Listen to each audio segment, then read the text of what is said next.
يعني ايه الكلام ده؟ زياد، أنا حامل.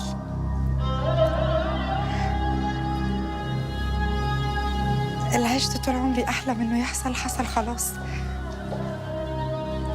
وقريب قوي هبقى أم البنت أو ولد يبقوا شايلين اسمك، عشان اللي بينا يفضل عايش وما يموتش أبدا.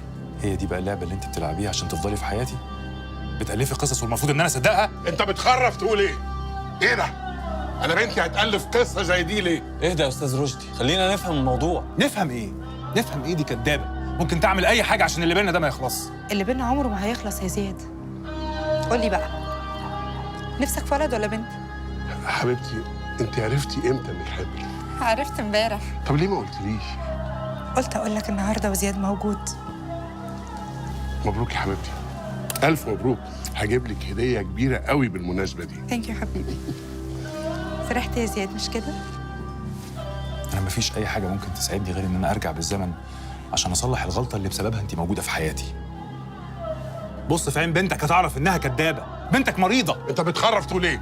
انا بنتي مش مريضه، فاهم ولا لا؟ لا لا لا لا، ثانية واحدة ثانية واحدة، اهدوا. مش كده مش كده. معلش يا بابا، أنا عذراه.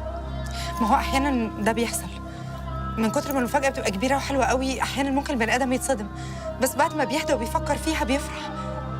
مش أنت هتفرح برضه؟ انت هتفوقي امتى من اللي انت فيه ده؟